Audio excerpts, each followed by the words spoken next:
Okay, I'm back. It was touch and go there for a minute. I am here only by the grace of God and Robitussin. But let's rock and roll. Today I wanted to talk about an issue that seems to be on everybody's mind, and that is this damn little phone. This damn phone. When I was sick, really the only two things I could do was, three things: sleep, cough, and look at my phone. And I hate that.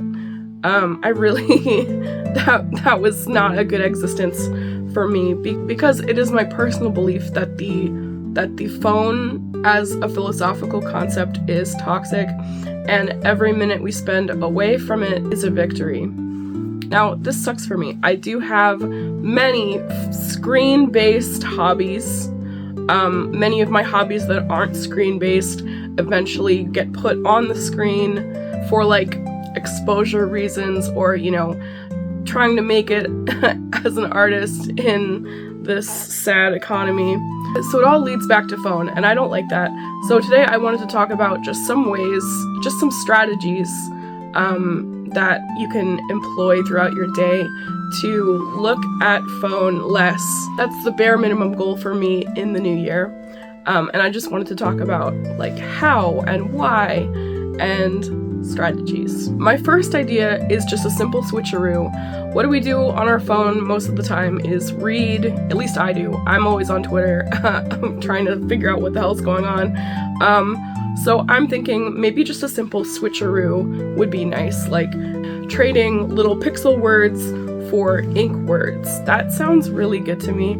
I'm really looking forward to beefing up my reading list. Now, here's the thing, is that I'm right there with you if you're one of these people who has a really hard time sticking with a book, or has a really hard time like sticking with reading for more than 10 minutes. I'm the exact same way. I have ADHD and it is treated, but barely. And I will say I recently sort of cured myself of this toxic reading frustration that I had been going through for most of my early 20s. I lost the pizzazz for reading in college. I wonder why that could be. It's because I forgot that reading is not just for books that you hate and don't want to read.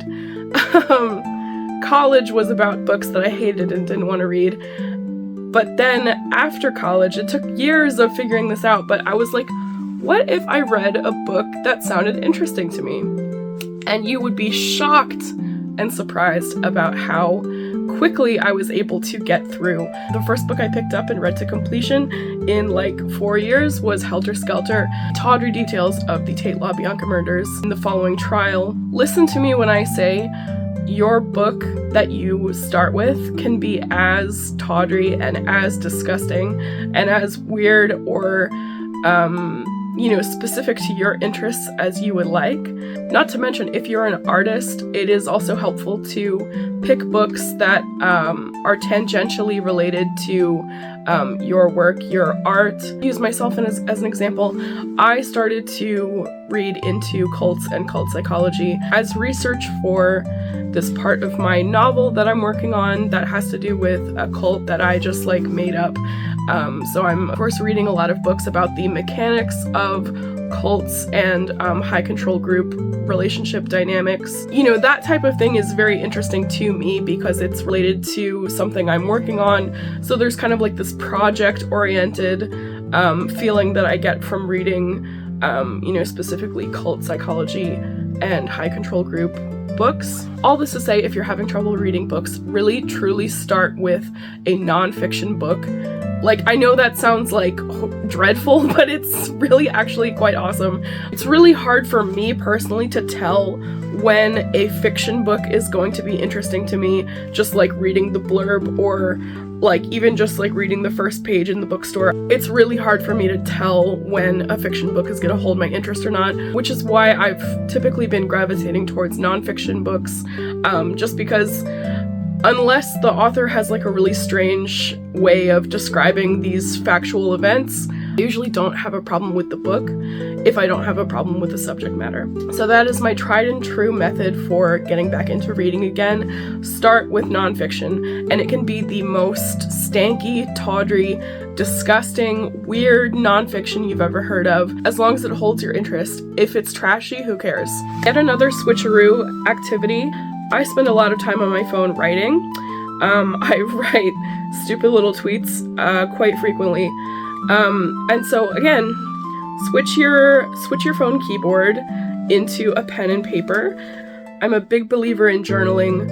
I've been journaling since I was a kid. My journaling methods have evolved from when I was a kid. You know, in elementary school, I probably had what you'd call a diary, where I would be talking about day-to-day events. In middle school, things kind of shifted, where I was kind of like doing like an artistic interpretation of the world around me.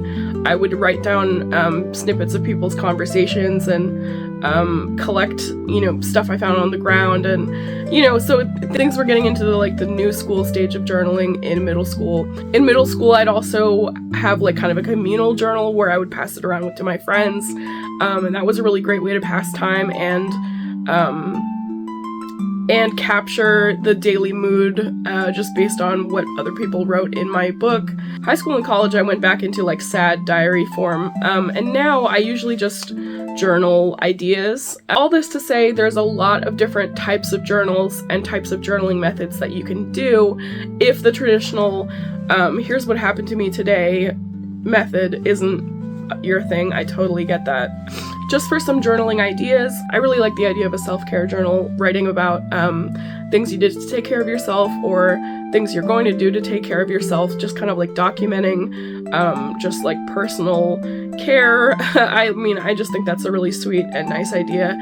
If you're a little witchy, keeping a journal of your craft is always a good idea. If you know, you know.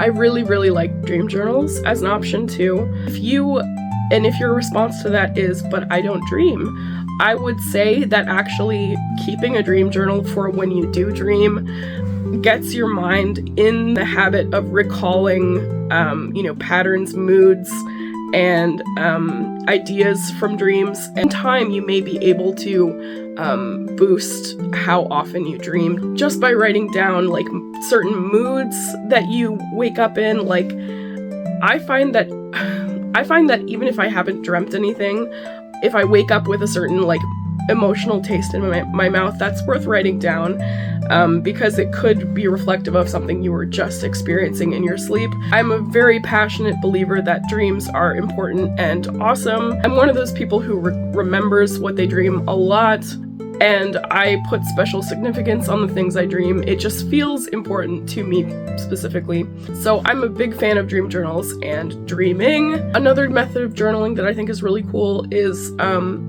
sketchbook journaling, and just kind of like journaling by way of sketching and doodling, and having the journaling experience be like a lot more visual than verbal. I really like that. I really think that's cool. I'm gonna start trying to do that, but I'm really bad at drawing. I used to be awesome, and then I stopped drawing because I got depressed, and now I can't draw for shit. Never stop drawing, kids. Another good no-screen activity is, of course, taking a walk, taking a babe walk. I like that as a gender-neutral version of a hot girl walk.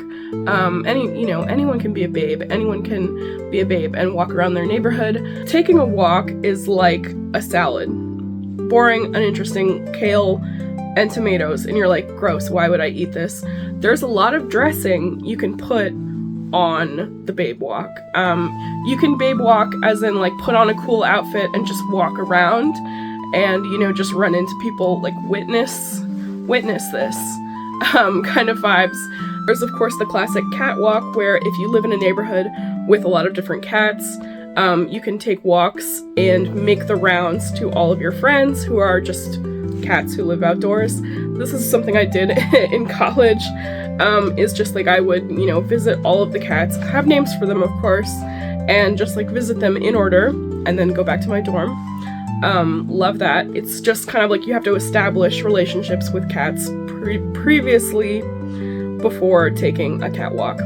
But I highly recommend, it's really good and fun. Yet another type of walk one can take is finders keepers walk. Now this works really well if you're in a neighborhood with a lot of refuse, trash, or just generally like things laying around.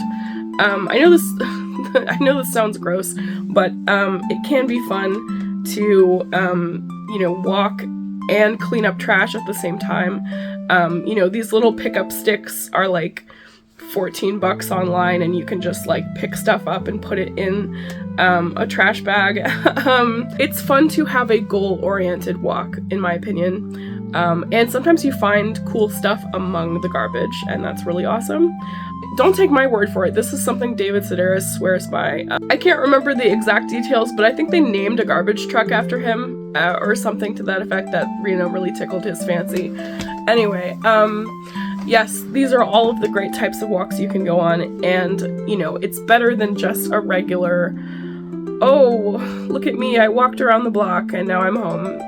That's just so boring, especially if you're like really familiar with the neighborhood you're in, like I am. Yet another really good no-screen activity that I really am a big believer in is listening to vinyl. I fully believe that putting on a vinyl record, listening to one side, flipping it, and then listening to the other side counts as an activity. It is more active than listening to something through headphones, in my opinion. If that makes me like a vinyl head piece of trash, like I'm fine with that. You'd be surprised at how enriching such an activity is. Sort of related to the first no-screen activity, but reading. I also really recommend reading poetry while wearing perfume.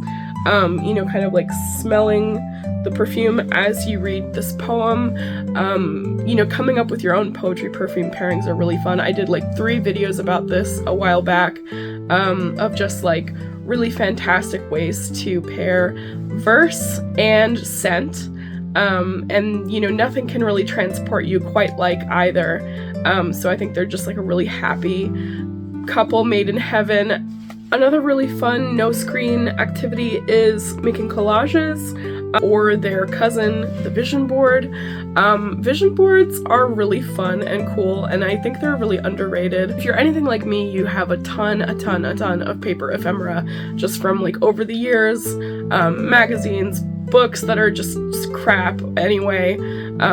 Perfect for cutting up, slicing, dicing, dissecting. I like to collage 3-dimensional objects. I have a collection of cigar boxes that I just kind of like sand down and paint and, put pictures on, and, they turn into my memento boxes that I put love letters in. I had the most beautiful one that I made that I put all of my, curios and love mementos in, and of course I stepped on it when I was stoned, so that is no more. So I think I'm gonna make a new one, and that'll probably be a video. Last but not least, I would say taking baths. I intend to take the hell out of some baths in 2025. There's definitely a ritual aspect you can bring into taking baths. Putting flowers in, putting oil, Epsom salts, all the good stuff. I would highly recommend like looking at the bath side of Pinterest, especially if it's like a little more witchy or spooky. There are some really good bath taking techniques that the witches of Etsy have to offer. So I highly recommend looking over there. I hope this was helpful. I hope this was conducive to your New Year's resolution. I'm really trying to get out there and live life, so I think this will be a series of just like, fun little no-screen activity tips. A while back I did a video on 6 games you can play with your partner, friends, significant other, relatives, loved ones, mailman, anyone, and you can just like, these are like verbal games, or like, games that you don't need like a board or pieces or cards or anything. They're just like talking games, and I think those are really fun. And also, beautiful for just like not a phone in sight sort of energy. So feel free to check that out. But yeah, if I missed anything, please let me know. What are your favorite no screen activities? I'm just like desperate to stop looking at this thing. It's driving me crazy. So please, I'm always curious to hear from you. And until next time, bye!